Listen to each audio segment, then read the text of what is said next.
ये क्रूरा अपि पापिनो न च सताम संभाष्य दृश्याश्चये सर्वान वस्तुतया निरीक्ष परम स्वाराध्य बुद्धिर्मम। ये मेरे आचार्य का आदेश है। जो क्रूर हैं, पापी हैं, दुष्ट हैं, नीच हैं, वो तुम्हें दिखाई दे रहे। मेरी दृष्टि में आराध्य देव श्री राधा वल्लभ लाल, श्री कृष्णचंद्र जो सबके हृदय मंदिर में हम परमात्मा देखने के लिए चले हैं, ना कि क्रूर पापी दुष्ट निंदक देखने के लिए चले हैं। हम साधना कर रहे हैं सब में परमात्मा का अनुभव करने के लिए। जड़ चैतन्य कछु नहीं दिखे, जहां दिखे तहां श्याम खड़े। ये सिद्धि है, ये साधना की परिपक्व अवस्था है कि अपने इष्ट को वासुदेवा स्वरमिति सा महात्मा सुदुर्लभा। हम उस मार्ग के पथिक हैं। सत्संग सुने तो बहुत सावधान होकर सुने, एक एक शब्द रहस्यपूर्ण होता है। भैया चाहे हीटर गर्म करे, चाहे फ्रिज ठंडा करे, चाहे एसी ठंडा वातावरण कर दे या हीटर गर्म वातावरण कर दे, बिजली दोनों में एक ही है। जो देखने वाला है कि हीटर का कारण बिजली, तो कूलर का कारण बिजली, फ्रिज का कारण बिजली, एसी का कारण बिजली, वो केवल बिजली देख रहा है कि इन यंत्रों में चलने की सामर्थ्य नहीं, ये बिजली से चल रहा है। लेकिन उस यंत्र का प्रभाव है कि वो गर्मी फेंकता है, उस यंत्र का प्रभाव शीतलता फेंकता है, पर दोनों का कारण बिजली है। ऐसे ही इस जड़ चैतन्य में, इस सत असत में, इस उच्च और नीच में, महात्मा और दुरात्मा में क्रियाएं जमीन आसमान का अंतर। पर साधक क्रिया दर्शन नहीं करता, साधक कारण तत्व को देखता है। तो कारण श्री हरिवंश भनम, कारण परम तत्व वही है, दूसरा नहीं। तुम्हारी दृष्टि स्थूल को देख रही है, शरीर और क्रियाओं को देख रही है, और संत और साधक भगवत मार्ग के पथिक उस तत्व का दर्शन करने निकले, तभी उन्हें तत्वदर्शी महात्मा कहा जाता है। इसीलिए अनाधिकारी संतों के वचनों का गूढ़ रहस्य न जानकर वो मनमानी आरोप थोप करके उनकी निंदा करके नरकगामी होता है। तो कह रहे हैं उदासीन जग में रहो। तुमसे कोई मित्रता का व्यवहार करे तो जय जय, और शत्रुता का व्यवहार करे तो जय जय, क्योंकि उसकी मति है। लेकिन मित्र और शत्रु व्यवहार है, लेकिन परमार्थ में नहीं। परमार्थ में वही परमात्म तत्व उसके हृदय में बैठा है, वही परमात्म तत्व मित्र के हृदय में बैठा है। तो उदासीन जग में रहे, शत्रु मित्र नहीं कोई, सबके हित की कीजिए। सबके हित की, सबका मंगल, ये परमार्थ के पथिक। ऐसे पापी से आपको बात नहीं करनी चाहिए, आपके यहां नहीं आना चाहिए। कौन पापी है? पापी कौन है? हमारी समझ में पापी उसे तुम कहते हो जो भूल गया है, अपने स्वरूप को भूल गया, भगवान का विस्मरण हो गया, वही माया के गर्त में गिर गया। तो हम लोगों का कार्य क्या है? भूले हुए को स्मृति प्रदान करना। ये जो ज्ञान है ये स्मृति प्रदान करता है। नष्टो मोहा स्मृतिर्लब्धा तत्प्रसादान मयाच्युता। तो संतों के हृदय में बैठ के कौन बोलते हैं? गोविंद ही तो बोलते हैं। तो गोविंद की वाणी क्या करती? नष्टो मोहा, मोह का नाश करके और भगवत स्मृति जागृत कर दे। पापी से घृणा मत करो, उसका पाप दूर हो जाएगा तो महात्मा हो जाएगा। कोई दुरात्मा नहीं है, भूल है, भ्रम है, अज्ञान है, अविद्या है। इसका नाश हो जाए तो महात्मा ही है, वो परमात्मा ही है। यही बात समझने के लिए तो साधना की जाती है। इसलिए ना किसी से द्वेष करो, ना किसी से राग, ना किसी से अपनापन, ना किसी से परायापन। सब में एक श्री भगवान विराजमान है। ये जग सब है श्याम को, कासों की जय प्यार, कासों मानो बैरता वृथा होत है ख्वार। ये सारा संसार स्वयं श्याम सुंदर बने हुए हैं। मत्ता परतरम नान्यत किंचिदस्ति धनंजय। हे अर्जुन, मेरे सिवा कुछ नहीं है, मैं ही मैं हूं। तो कह रहे फिर काहे को किसी से बैर करते हो, काहे किसी की निंदा करते हो। वो बैठा मुस्कुरा रहा है सच्चिदानंद की मैं छुपा छुपी का खेल खेल रहा हूं, तू पहचानने चला था, कहां पहचान पाया। मैं इस चादर को ओढ़े हुए जड़ चैतन्य की मैं ही विराजमान हूं, मुझको ढूंढ लो। संत खोजी होते हैं, क्या खोजते हैं? उसी परम तत्व को जो सब में विराजमान है। हरि इच्छा ही मानिए भली बात जो होए, जो बिगड़े सो जीव से ताको डारे धोए। उपासक अपने में कभी अहंकार न करे, जब अच्छे सद्गुण दिखाई दे तो हरि गुरु का प्रसाद है। अपने से गलती हो जाए तो उसे भगवान की इच्छा ना माने और उस दोष का प्रायश्चित करे, दंड दे, क्षमा ना करे। दूसरों को भले क्षमा कर दे, अपने मन को क्षमा ना करे। जो अपने मन को सब क्षमा करते, सब दूसरों के जरा से दोष को क्षमा नहीं कर सकते, अपने पहाड़ जैसे पाप को भी क्षमा कर देते। यहां सिद्धांत उल्टा है। परमार्थ का पथिक अपने राय भर के भी दोष को पहाड़ के समान मानकर उसका प्रायश्चित करता है, और दूसरे के पहाड़ के समान दोष को भी राय के समान भी नहीं मानता है। ये परमार्थ के पथिक का स्वभाव होता है। हमारे से अच्छा बन गया श्री गुरुदेव की कृपा, श्री लाडली जी की कृपा। बुरा हो गया ये मेरी गलती, मेरी वासना है, ये मेरा अहंकार है कहीं जो मेरे से गलती करवा दिया। यही बात गोस्वामी तुलसीदास जी कहते हैं, गुण तुम्हार समुझे निज दोषा, जय सब भांति तुम्हार भरोसा। सब प्रकार से आपके भरोसे है। जो गुण हैं वो हे हरि आपके प्रदत्त हैं, जो दोष है वो मैंने किया, मैं दोषी हूं। जो बिगड़े सो जीव सो ताको डारे धोए, उसका प्रायश्चित करे। सच्चा साधक कभी क्षमा नहीं करता अपने को, उसको प्रायश्चित गुरुजनों से मिलकर निश्चित करता है। जाओ इतने दिन व्रत रहो, परिक्रमा लगाओ, ये सब दंड मन को मिल रहा है, मन निर्मल होगा। अपने पापों को तो प्रायश्चित नहीं करते, दूसरे की जरा सी गलती को पहाड़ जैसा वर्णन कर देते।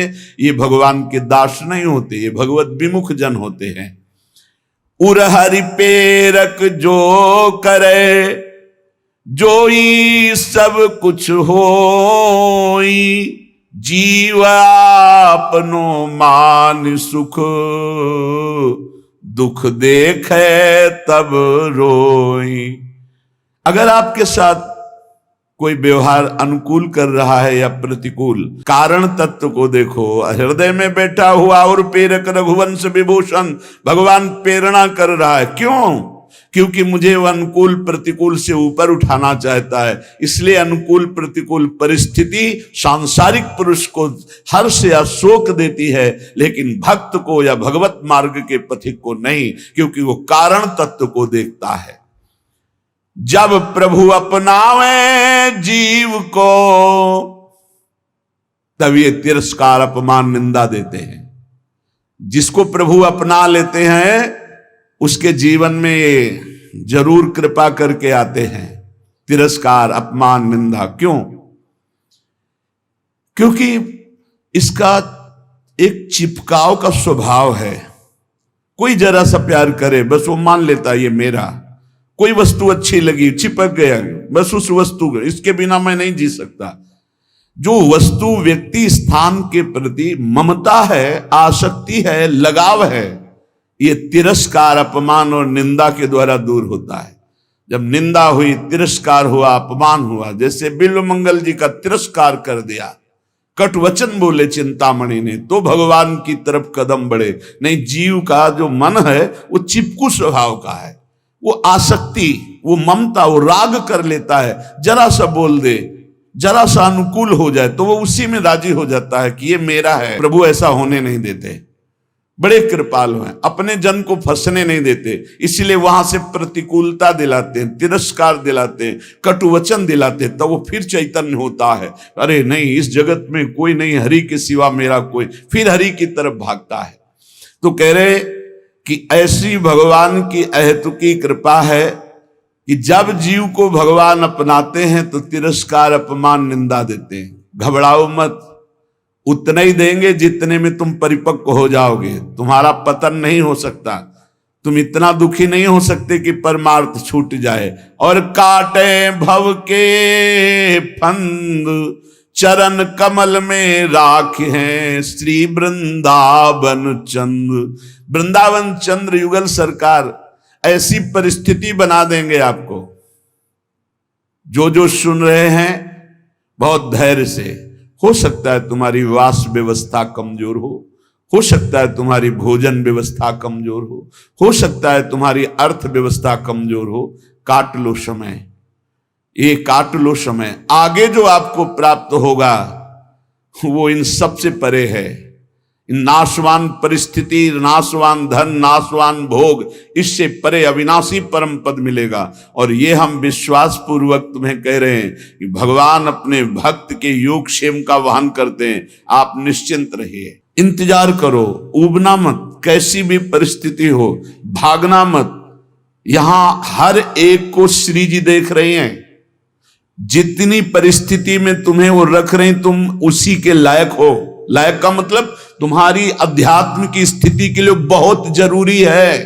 नहीं, मेरी प्रियाजू के पास कुछ कमी नहीं है, वो आप देख रहे हैं, आप स्पष्ट देख रहे हैं। आप समझ नहीं सकते स्थिति को। अगर हम गिरिराज जी जाना चाहते हैं परिक्रमा लगाने, तो हमारे 2-3 ब्रजवासी थे, उनसे जाके कहते दंडवत बाबा गिरिराज जी जाना है ना आपको, क्योंकि 1-2 बार जैसे ये 30 रुपया लीजिए आने जाने का किराया।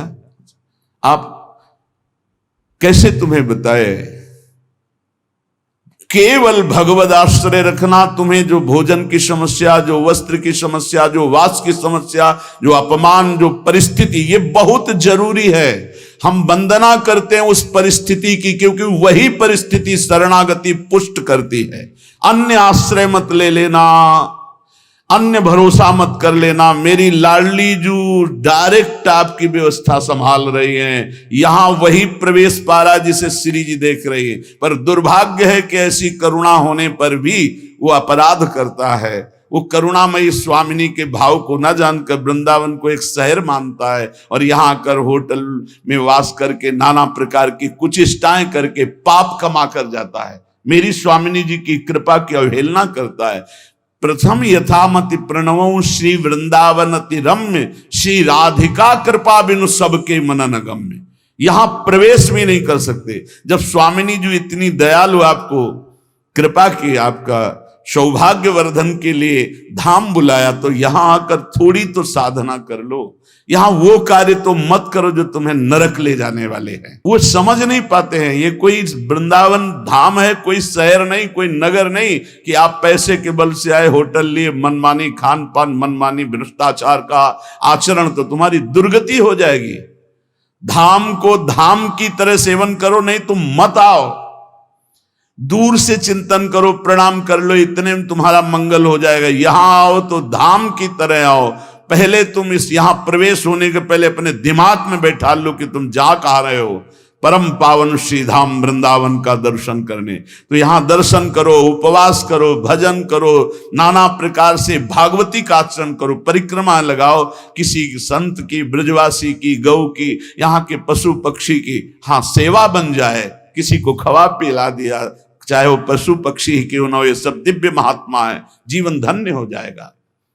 श्री जी करुणा करते, हम करुणा का अवहेलना, अपराध कर बैठते हैं। ये बिल्कुल सत्य बात समझिए। इतनी श्री जी की अपार कृपा कि तुम्हें धाम में, पर ये सत्संगहीन जन ये समझ नहीं पाते कि यहां का किया हुआ पाप कहां धोओगे। यहां का किया हुआ पाप वज्र की लीक होता है और वो प्रतिपल पनपता रहता है, ब्याज दर ब्याज, भोगते भोगते कल्प व्यतीत हो जाएंगे, फिर भी यहां के पाप से मुक्त नहीं हो पाओगे। हाँ, वही मुक्त हो जाता है जो आश्रित होकर अपने प्राणों का विसर्जन प्रियालाल के शरणागत होकर के धाम में करता है। अगर धाम में अपराध बन जाए तो धाम ही मिटा सकता है। इसलिए आगंतुक वृंदावन में आने वालों को हम प्रणाम करके प्रार्थना करते हैं कि आपका अहोभाग्य, आप वृंदावन आए हो, लेकिन सावधान, कहीं मसाला खा के थूक रहे हो, कहीं दोना पत्तल फेंक रहे हो, कहीं गंदी दृष्टि कर रहे हो, कहीं दूसरे के प्रति दोष दर्शन कर रहे हो, या कहीं मन की विलास इंद्रियों के भोग भोग रहे हो। बहुत सावधान, गलती न बन जाए यहां से। यहां 1 घंटा रुको लेकिन सही ढंग से रुको, यहां 1 दिन रुको लेकिन रहने की पद्धति से। 1 दिन में तुम्हारा श्रीपाद प्रबोधानंद जी का 1 बार वृंदावन आ गया, 1 पुष्प प्रसादी सूंघ लिया, 1 बार बिहारी जी को प्रणाम कर लिया, 1 बार वृंदावन की रज लग गई, अब तुम नरक नहीं जाओगे। तो उल्टा भी इसका है, आप 1 बार वृंदावन में आके पापाचरण कर लिए तो बचोगे नहीं नरक से, क्योंकि ये अमोघ धाम है। उपजाऊ भूमि में चाहे बंबूल का पड़ जाए या गन्ना का पड़ जाए या दाक्षवारा का पड़, वो उपज जाएगी। आप बो क्या रहे हो वृंदावन में आकर? सत्कर्म भगवत भजन या दुष्कर्म पापाचरण? भगवत कृपा सब पर है, तुम्हें मनुष्य बनाया, धाम बुलाया, सत्संग करके दर्शन करके भगवत प्राप्ति का मार्ग पुष्ट कर सकते हो, पर मनमानी आचरण करके अपने जीवन को नष्ट कर सकते हो। जब जिस पर हरि कृपा करते हैं, हम वंदना करते हैं उस परिस्थिति का जिसमें कोई व्यवस्था ना हो और मन आश्रित हो जाए श्री जी की, ये बहुत बड़ी बात है। ये शायद ही कोई उपासक समझ पाएगा। हम प्रणाम करते हैं और धन्यवाद देते हैं परमात्मा कृपा को, जिस साधक के जीवन में अव्यवस्था हो, विपत्तियां हो, प्रतिकूलता हो और कोई प्यार करने वाला ना हो और केवल एकमात्र प्रियाजू के चरणों का भरोसा आ जाए, यही सबसे बड़ी सिद्धि है।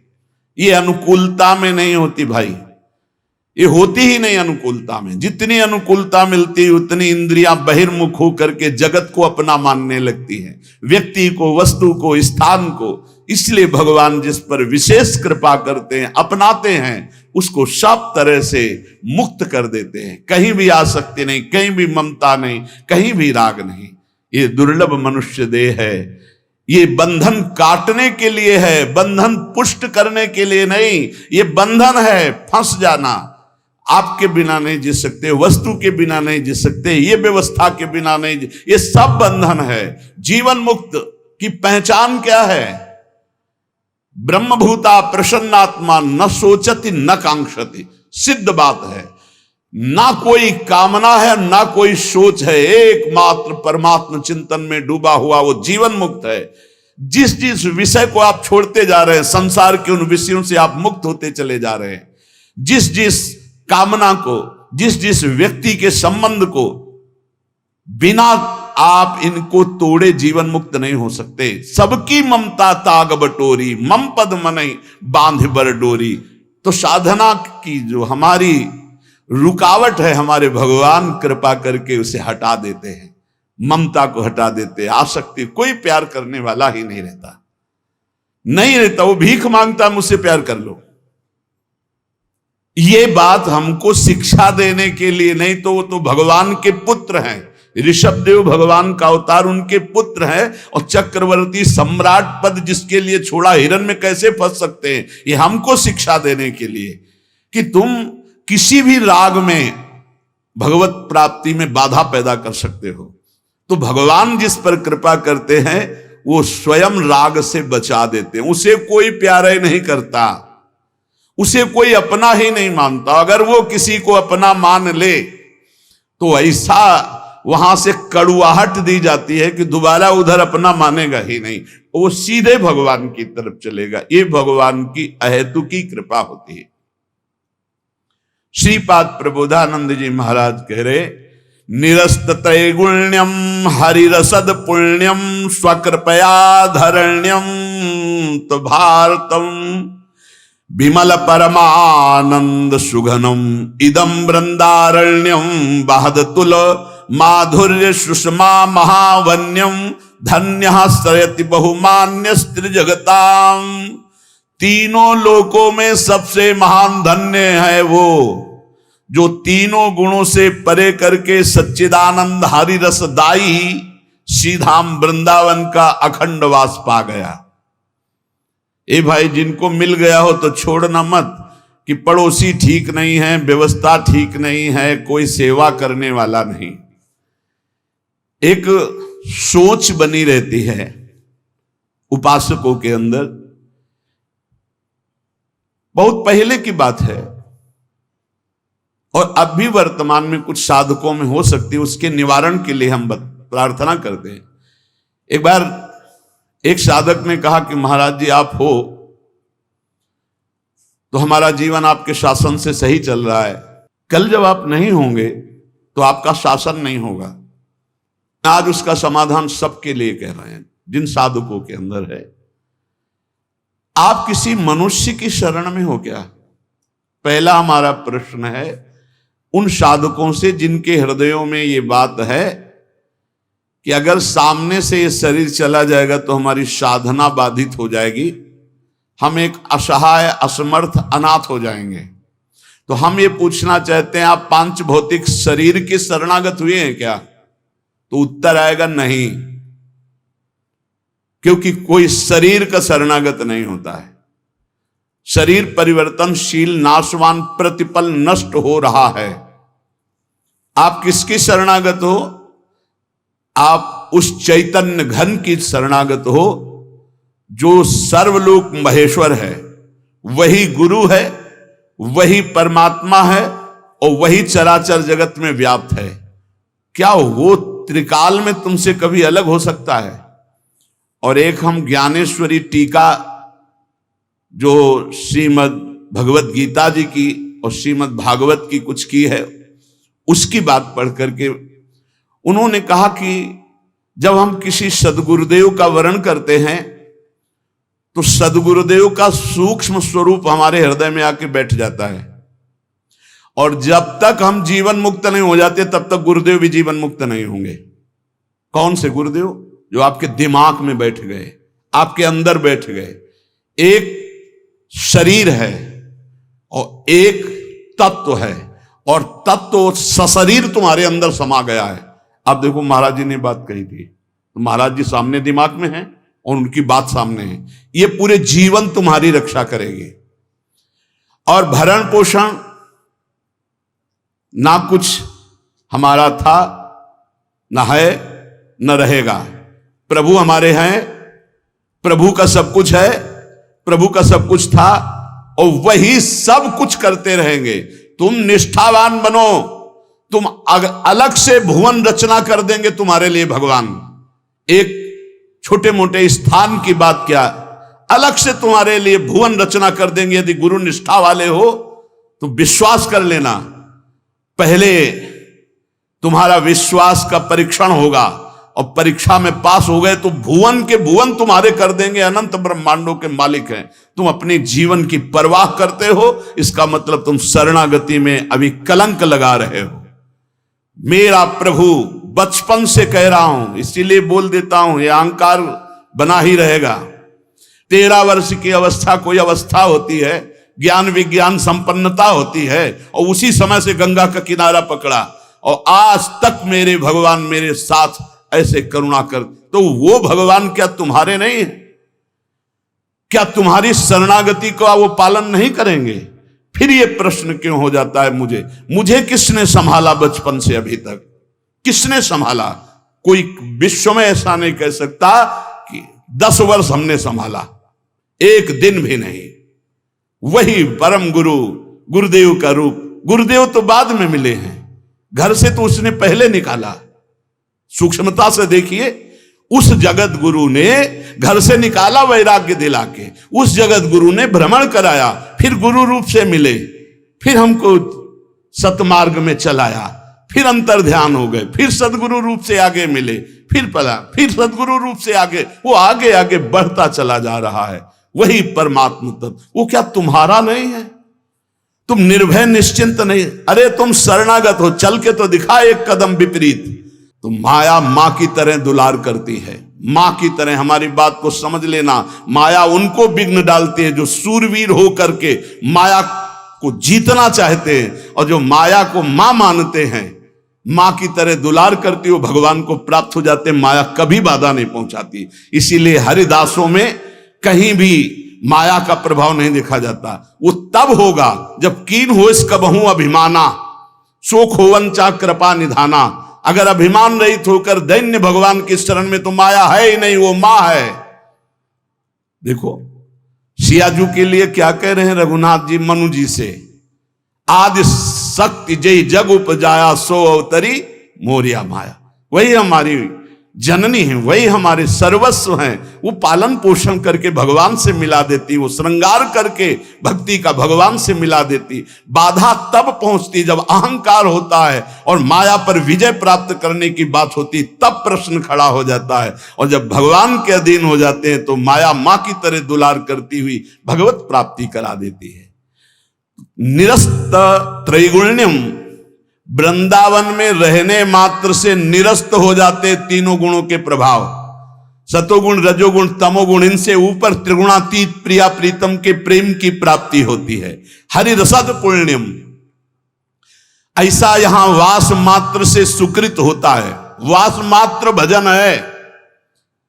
हमारी बात को बांध लो, कुछ भजन ना हो तो भी पड़े रहोगे तो तुम्हारा सच्चा भजन भगवत प्राप्ति करा देगा। चद्दर में 4 कोने हैं, एक कोना पकड़ के घसीट लो पूरा चद्दर आ जाएगा।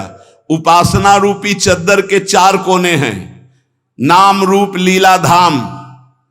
हम नाम निरंतर नहीं जप पा रहे, रूप का ध्यान नहीं बन रहा है, लीला का चिंतन नहीं बन रहा है, लेकिन धाम का अखंड वास कर रहे हैं तो एक कोना पकड़ लिया जोर से, पूरी उपासना आ जाएगी। नाम रूप लीला धाम एक पकड़ लो। कोई आप दूर रहते हैं, धाम वास नहीं करते, निरंतर नाम का चिंतन और धाम का आश्रय, पूरी उपासना जागृत हो जाएगी। आप प्रभु की सेवा में लगे, प्रभु का नाम जप कर रहे हैं, अपने कर्तव्य का पालन कर रहे हैं, अंततो गत्वा आपको भगवान की प्राप्ति निश्चित होगी। कोई एक पकड़ लो। श्रीपाद कह रहे हैं अतुलनीय महामाधुर्य सुखसार प्रदान करने वाला, तीनों गुणों को निरस्त करके हरिरस प्रदान करने वाला, वो महाभाग्यशाली है, त्रिभुवन में वंदनीय है, जो श्रीधाम वृंदावन का अखंड वास स्वीकार कर लिया। ये बड़ी दुर्लभ बात है। अखंड वृंदावन वास करते हुए बस वृंदावन बसिकै इतनो बड़ो सयान, और जुगल चरण के भजन में निमिष न दीजिए जान। जब प्रियालाल ने इतनी कृपा कर दी तो हमसे चूक कैसे हो जाएगी। हम हर समय श्यामा श्याम का सुमिरन करें। सांद्रानंदाब्धि मध्य लसति रसमयम चिन्मणि द्वीप मेकम। देखो तुम तो महिमा सुन रहे हो, अनजाने में यदि हम भगवान के स्वरूप, भगवान की नाम, भगवान की महिमा को स्वीकार कर ले तो हम अनजाने, लेकिन भगवान तो सर्वज्ञ हैं। सदन जी के एक चरित्र में बड़ी विशिष्ट बात पाई गई। देखो सदन जी का जो जन्म है, इसी से हमें ये पता चलता है कि भगवान केवल भाव देखते, केवल भाव देखते हैं।